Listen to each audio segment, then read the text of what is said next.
Biz shukr qilishni ham bilmaymiz.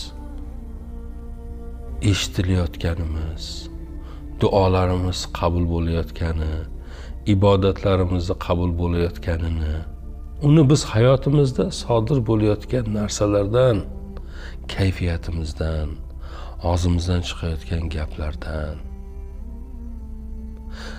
qo'limiz yomonlikka emas, yaxshilikka ketayotganidan, qadamlarimiz yomonlikka emas, yaxshilikka qarab ketayotganidan, biz bularning hammasidan bu qalbimizdagi javhar haqiqiy bir javhar ekanligini, qilayotgan duolarimiz qabul bo'layotganini, shukrlarimiz qabul bo'layotganini bilamiz. Biz shukr qilishni ham bilmaymiz.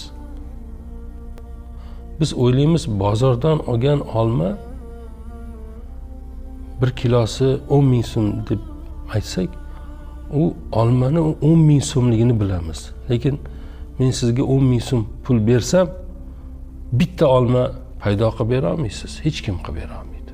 Butun dunyo bir joyga yig'ilib, Allohning yaratib qo'ygani bu imkoniyatlarni hammasini rad etgan holda bir olmani hech kim yarata olmaydi. Hech kim. Biz uncha ne'matni, quyoshni vaqtida chiqayotganini, yomg'irni yog'ayotganini, daraxtni o'sayotganini, fasllarni almashayotganini, navbati bilan kelib olmani pishirib, qip-qizil qilib, ta'mlarini shirin qilib, ranglarini go'zal qilib, tap-tayyor holatga keltirish uchun millionta ne'mat bu dunyoda borligini bilmaymiz. Bizni biladiganimiz uni 10 ming so'm ekanligi. Biz u olmani bahosini shu cho'ntagimizdan 10 ming so'm chiqqani uchun 10 ming so'm deb bilamiz. Unaqa emas. U bir olmani butun insoniyat yig'ilib shunga o'xshashroq nimanidir Alloh yaratgan ne'matlardan foydalanmasdan turib milliard yilda ham paydo qilolmaydi. Bizni falon amakimiz, falon tog'amiz kimimizdir kichkinaligimizdan bizga yordam qilgan bo'lsa, o'qigan bo'lsa, yoshligimizda bilmadim shirinlik olib bergan bo'lsa, keyin bilmadim samokat olib bergan bo'lsa, keyin toychoqqa mindirgan bo'lsa, katta bo'lganimiz sari bizga yordami tegib bir kuni uyimizga mehmon bo'lyapti, mehmonga kelyapti falon shahardan desa, biz aytamizki, buni hurmatini joyiga qo'yib kutib olishimiz kerak u tog'amiz. Albatta to'g'ri, insonlik buni talab qiladi. Ammo biz tug'ilganimizdan beri bizga ne'matlar bergan Robbimiz bilan uchrashuvga unday shoshmaymiz.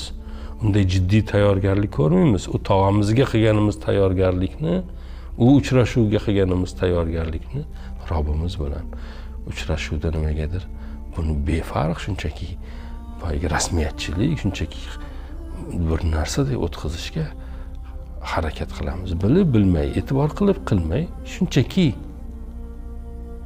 Qanday shunchaki bo'ladi? Masalan, deylik, siz bir go'zal shaharda yashaysiz. Sen mana shu shaharda eng boy odami bo'lasan.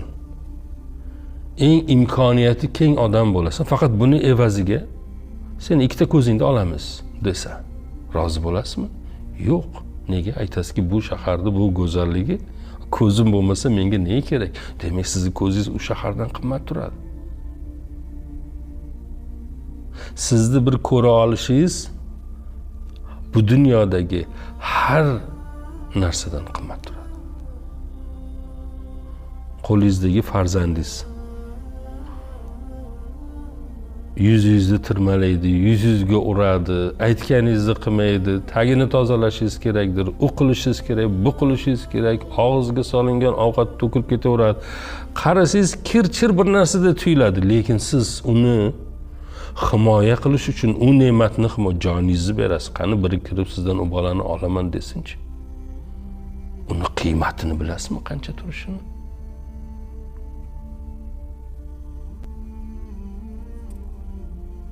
Uni bizga kim berdi? Qanday keldi u bizni hayotimizga? Bu beg'ubor, bu toza. Bizni ming jahlimizni chiqarsa ham, bizga yoqmaydigan ishlar qilsa ham jonimizni beradi deganimiz bir narsa qanday yaratildi? Kim yaratib berdi uni bizga?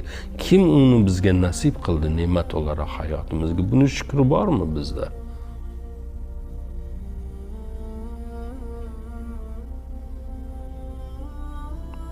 Bilasizmi, oddiy nega suvlar yuqoridan, ko'llar, daryolarning suvi yuqoridan muzlaydi? Nega bir qismi muzlaydi? U uchundir, bu uchundir deyishingiz mumkin. O'shani u uchun va bu uchun qilgan kim? Pastdan muzlasa bo'lmasmidi? Bo'lmasdi, chunki u yerdagi hayvonlar o'lib ketardi. Yashaydigan, u suv tagida yashaydigan jonzotlar qirilib ketardi.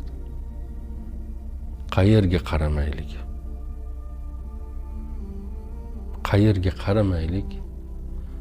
Biz bir hikmatni albatta ko'ramiz. Buning uchun, ko'rishimiz uchun unutmasligimiz kerak bo'lgan nuqta,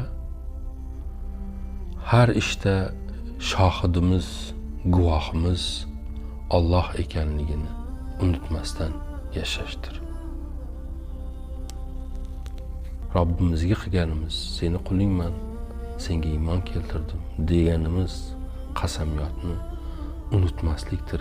Eng shukrlarni kattasi unutmasdan bir ishlarni qilishdir, bir narsalarga niyat qilishdir va u niyatlarda, u so'zlarda, u va'dalarda sodiq qolishdir. Shukr.